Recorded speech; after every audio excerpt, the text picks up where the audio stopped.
Hello नमस्ते welcome back to my channel Saqib tarot 3 guys and आ गए हम आज एक नई रीडिंग के साथ।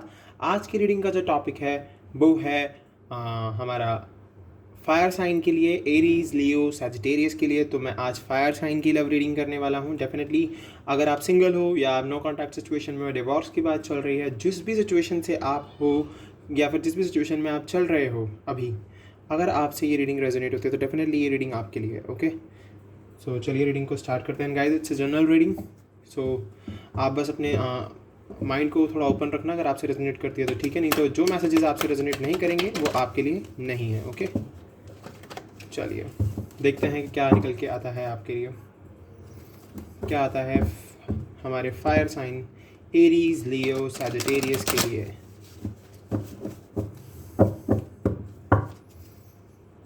एंड गाइस आप प्लीज़ मेरे चैनल को सब्सक्राइब कर दीजिए, बेल आइकन को दबा दीजिए ताकि आपको नोटिफिकेशन मिलती रहे। Okay,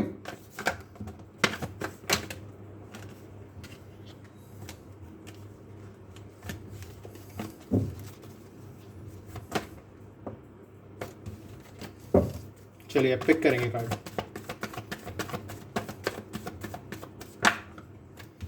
we have two of swords, Gemini, Libra, Aquarius. We have Sagittarius special, and we have Libra special, and we have Aries, Leo, Sagittarius. Sorry.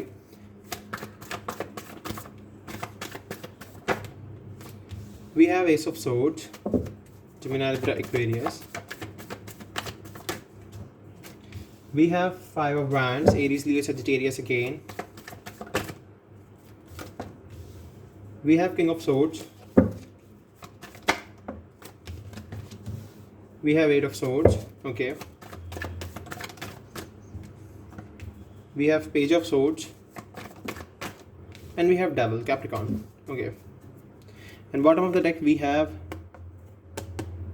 Four of Swords and Four of Wands. Okay. तो मैं आप दोनों के ये cards दोनों को इधर रख लेता हूँ। तो चलिए फायर साइन आपकी रीडिंग बताना आपको शुरू करते हैं। डेफिनेटली अगर आप सिंगल है, पहले मैं सिंगल्स को कवर कर लेता हूँ गाइस, फिर देन मैं नो कॉन्टैक्ट ऑन डिवोर्स जिनका हो चुका है या फिर चल रहा है प्रोसेस, उनकी बात करूँगा, ठीक है। या फिर जिनकी शादी हो गई थी और सक्सेसफुल नहीं हो पाई, अभी सेपरेशन में चल रहे हैं, नो कॉन्टैक्ट में चल रहे हैं, देन उनकी बात होगी। पहले सिंगल्स को देख लेते हैं। सो डेफिनेटली सिंगल्स, आपको पहले तो मेंटल क्लैरिटी में आने की ज़रूरत है बहुत ज़्यादा। ओके, अगर आप बहुत ज़्यादा परेशान चल रहे हो इस चीज़ को सोच के कि आपकी लाइफ में न्यू लव क्यों नहीं आ रहा है, तो डेफिनेटली आपको थोड़ा सा ना वर्क करने की ज़रूरत है। थोड़ा सा वर्क करने की ज़रूरत है आपको अपने माइंड पर। आपको बैलेंसिंग की ज़रूरत है, सबसे पहली चीज़ तो ये। और अगर आप सोच रहे हो कि आपकी लाइफ में कोई न्यू वन आए, और इवन आप अगर उस पर्सन को जानते हो तो आप उसको अभी बहुत ज़्यादा चेज़ कर रहे हो, मैं ये भी देख पा रहा हूँ। बट अभी आप इनडिसीजन की सिचुएशन में हो क्योंकि आपको समझ नहीं आ रहा है कि किस तरीके से बातचीत की जाए या किस तरीके से अपनी बात को कन्वे किया जाए। ओके, सो डेफिनेटली सिंगल्स आपके लाइफ में मैं देख पा रहा हूँ आप कंफ्यूज हो थोड़े से आपको ज़रूरत है बैलेंसिंग की। एंड इवन अगर आप चाहते हो कि आपकी लाइफ में जस्टिस आए, अगर आप उस पर्सन को बहुत टाइम से आप उस पर्सन से कुछ भी क्लियर करना चाहते हो तो डेफिनेटली आप वो क्लियर करोगे। बट पहले आपको ना अपने करियर पर फोकस रखने की ज़रूरत है, देन एस ऑफ सोर्ड से आप उसे क्लैरिटी दे पाओगे उस पर्सन को, जिस भी पर्सन को आप पसंद करते हो। ओके, सो आपको ज़रूरत है पहले तो इनडिसीजन की सिचुएशन से बाहर आने की। सो डेफिनेटली देन आप अपने पर्सन से मिल जाओगे। Okay, with the four of wands मैं देख पा रहा हूँ कि अगर आप अपने सोलमेट या फिर अपने ट्विन का वेट कर रहे हो तो डेफिनेटली वो आपका सोलमेट या ट्विन ही होगा।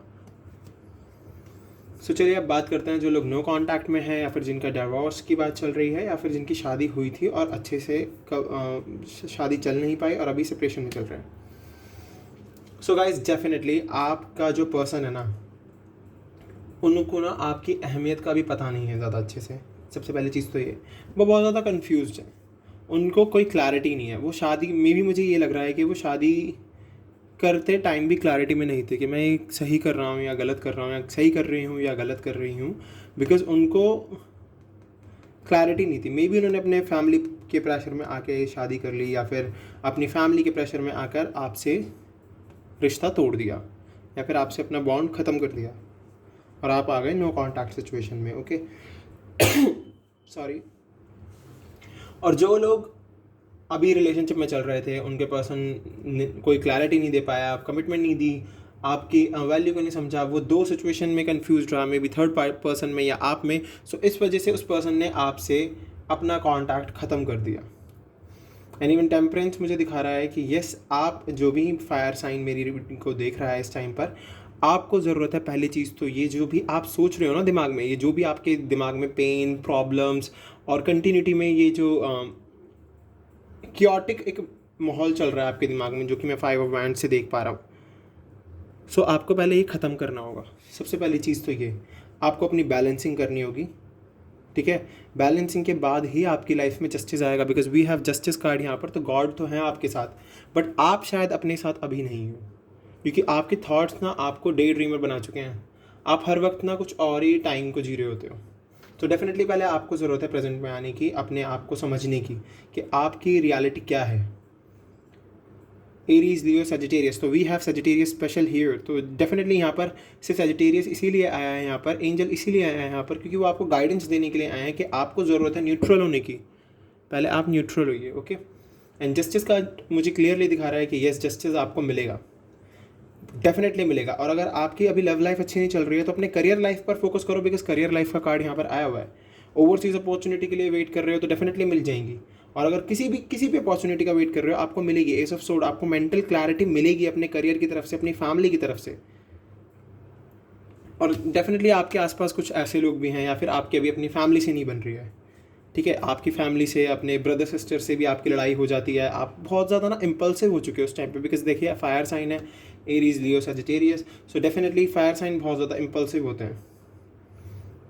ये कैरेक्टरिस्टिक होता है फायर साइन का, तो डेफिनेटली मैं बस उसके बेसिस पर बोल पा रहा हूँ ये बात, क्योंकि फायर साइन बहुत जल्द ना मतलब इम्पल्सिव एक्शन लेते हैं बहुत जल्द।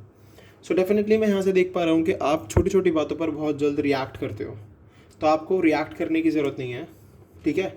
अपने माइंड को एक मेंटल क्लैरिटी में रख के चलने की ज़रूरत है, बिकॉज आप क्लैरिटी तो चाहते हो।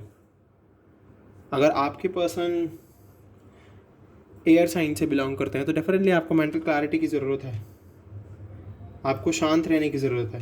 एंड अगर अभी आपको बहुत बंधा बंधा फील होता है हर तरफ से कि लव लाइफ अच्छी नहीं चल रही है, करियर लाइफ अच्छी नहीं चल रही है, सिचुएशंस में प्रॉब्लम चल रही हैं बहुत ज़्यादा, तो डेफिनेटली आपको इन हर्डल्स, इन ऑब्स्टिकल्स से लड़ने की ज़रूरत है। एंड इवन आपको ना अपने कम्युनिकेशन स्किल्स को अच्छा करने की ज़रूरत है, आपको नॉलेज गेन करने की ज़रूरत है जिस भी फील्ड में आप वर्क करना चाहते हो, बिकॉज आपके पर्सन के साथ आपका अटैचमेंट तो मुझे दिख रहा है, आप बहुत ज़्यादा अटैच हो अपने पर्सन से, बहुत ज़्यादा। आपकी डिज़ायर्स एंड इवन आपका प्यार करने का तरीका, मैं यहाँ से सब कुछ देख पा रहा हूँ, बट अभी आप दोनों ना डिटैच हो। और देखिए रही बात आपके पर्सन की आपकी लाइफ में आने की, सो डेफिनेटली यहाँ पर से देखिए 2 कार्ड तो हैं ऐसे जो मुझे दिखा रहे हैं कि हायर पॉसिबिलिटी है कि आपके पर्सन आपकी लाइफ में आ जाएंगे, ओके। पर देखिए सब कुछ गॉड पर डिपेंड करता है कि क्या टाइमिंग होगी, क्या आपके पर्सन का आने का टाइम होगा आपकी लाइफ में। बट मैं ये देख पा रहा हूँ कि ऐसी पर्सन वापस तो आ रहा है, क्योंकि ये पर्सन जानता है कि आपके बिना इस पर्सन के लाइफ में कोई और हो ही नहीं सकता। भले ही अभी ये पर्सन अपनी फैमिली की तरफ से स्ट्रगल कर रहा हो, उस थर्ड पार्टी की तरफ से स्ट्रगल कर रहा हो, लोग सिचुएशंस में फंस जाते हैं, बट यस आगे चल के मैं देख पा रहा हूँ कि ये पर्सन आपके साथ रिकन्सिलिएशन कर लेगा, बट थोड़ी हार्डशिप रहेगी गाइस लाइफ में। सो आप ये ना सोचिएगा कि सर अभी तक नहीं हो पाया, इतनी प्रॉब्लम हो रही है, ये सिचुएशन चल रही है, सब कुछ हो जाएगा, बट आपको वेट तो करना ही पड़ेगा, ओके। सो चलिए मैं आपके लिए साइकिक से देख लेता हूँ एक बार क्या निकल कर आता है आपके लिए। और आपको ना देखिए रोने वोने की ज़रूरत नहीं है। अगर आप रातों को सो नहीं पा रहे हो, बहुत ज़्यादा परेशान चल रहे हो, तो उस सिचुएशन से आउट होने की ज़रूरत है आपको। पहली चीज़ तो ये, we have number 7 trump. So definitely मैं इस पर्सन को आते हुए तो देख रहा हूँ आपकी लाइफ में कि ये पर्सन आ रहा है। वी हैव अवेयरनेस, आपको अवेयर रहना होगा। देखिए अवेयर रहने का मतलब यहाँ पर ये है कि जो भी सिचुएशन आपकी लाइफ में चल रही है, आपको हर एक चीज़ से अवेयर रहना होगा, इवन खुद से भी अवेयर रहना होगा। आपके दिमाग में क्या थॉट्स आते हैं, किस टाइम पर किस तरीके के थॉट्स आ जाते हैं, एकदम से हम समझ भी नहीं पाते कि ये थॉट क्यों आया हमारे दिमाग में। सो डेफिनेटली आपको उन सभी थॉट्स को समझ के चलना होगा, okay. We have truth and justice and judgement का कार्ड है गाइज ये, एंड ये जस्टिस का कार्ड है। तो डेफिनेटली गॉड की तरफ से कोई ना कोई जस्टिस और जजमेंट तो आपको मिलनी ही मिलनी है। We have memories of love, तो डेफिनेटली पास्ट की ही मेमोरीज से ये पर्सन अभी भी कनेक्ट है आपके साथ। And recognisation and reward. So definitely इस पर्सन को रिकग्नाइज होगा, इस पर्सन को ये चीज़ फील होगी कि आपके बिना इस पर्सन की लाइफ में कोई और हो ही नहीं सकता। अगर आप इस पर्सन का वेट कर रहे हो तो सो डेफिनेटली ये पर्सन आपकी लाइफ में आएगा वापस, ठीक है। और ये आपके लिए रिवॉर्ड बनकर नहीं आएगा, आप इस पर्सन के लिए रिवॉर्ड होगे, क्योंकि ये पर्सन अपने आप को तभी रिकॉग्नाइज कर पाएगा जब ये आपसे वापस से कांटेक्ट में आएगा। And we have prosperity and victory and success. तो डेफिनेटली देख लीजिए प्रॉस्पेरिटी बिगिंस भी, हमारे पास एस ऑफ पेंटिकल्स का कार्ड है ये, तो डेफिनेटली पैसा बहुत होने वाला है। एंड विक्ट्री सक्सेस तो है ही, पावर भी है, वाओ। चलिए ट्रू लव ओरेकल से देखते हैं क्या निकल के आता है आपके लिए।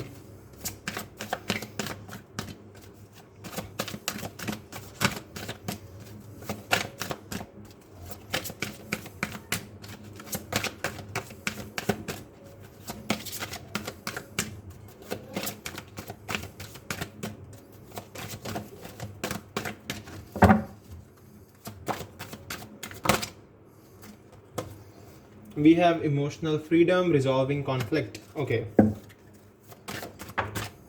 The silver waterfall. Wow. एक कार्ड और लेंगे guys. We have abundance. Okay. And bottom of the deck we have serendipity. So guys definitely bottom से जो कार्ड आया उसने मुझे पूरी रीडिंग का एक कंक्लूजन दे दिया है कि yes, सेरेंडिपिटी का मतलब यहाँ पर यही है कि अभी आपकी लाइफ में थोड़ी सी हार्डशिप चल रही है, उस हार्डशिप को आप जब पार कर लोगे, थोड़ा सा अपने इमोशनली फ्री हो जाओगे, अपने पास्ट के बैगेज को अपने ऊपर से हटा दोगे, जो भी कॉन्फ्लिक्ट्स आपके पर्सन के साथ चल रहे हैं वो रिजॉल्व होंगे। द सिल्वर वाटरफॉल मुझे क्लियरली दिखा रहा है कि आपके पास हर तरह की खुशी होगी एंड अबंडेंस तो आ ही गया है आपकी रीडिंग में। तो डेफिनेटली अबंडेंस तो है आपके पास, गॉड आपको अबंडेंस देंगे, भर भर के अबंडेंस मिलने वाली है आपको। द सिल्वर वाटरफॉल भी अबंडेंस का ही कार्ड होता है गाइज। सो डेफिनेटली गॉड आपके साथ हैं, बस आपको अपने लिए वर्क करते रहना होगा। आपको ना मतलब सीधा सीधा सिंपल वर्क, मैं आपको एक सिंपल लैंग्वेज में बता दूँ। आप लोग पूछते हो कि सर वर्क कैसे किया जाए, आपको बस स्टक नहीं होना है, पास्ट में स्टक नहीं होना है, आगे बढ़ते रहना है अपने लिए, ठीक है। क्योंकि पास्ट में स्टक होके आप रुक जाओगे ना, पास्ट में रुक जाओगे, पास्ट में नहीं अटकना है।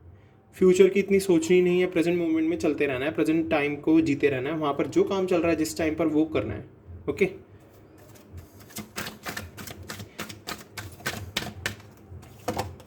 We have first chakra archangel Michael.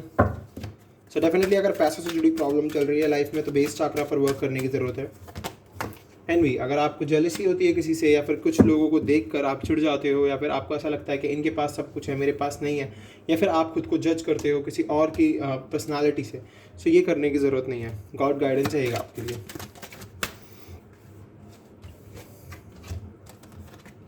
We have six chakra archangel Metatron. तो डेफिनेटली आपको थर्ड चक्रा ओपन करने की ज़रूरत है, अपनी अवेयरनेस को बढ़ाने की ज़रूरत है। एंजल ऑफ बैलेंस, अपने अंदर बैलेंस लाइए आप सबसे पहली चीज़। एंड हॉस्टिलिटीज़ से मैं देख पा रहा हूँ कि यस, आपको हर एक हार्डशिप से एक योद्धा की तरह तो लड़ना ही होगा, जो भी हार्डशिप आपकी लाइफ में आ रही है। And we have the temple path. So definitely आप बहुत ही खूबसूरत रास्ते पर अब इस टाइम पर चल रहे हो, आपकी लाइफ में अबंडेंस आएगी, डेफिनेटली आएगी।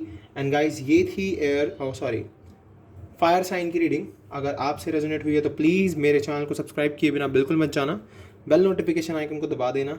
मैं मिलूंगा आपसे अगली रीडिंग पर, अभी के लिए बाय बाय।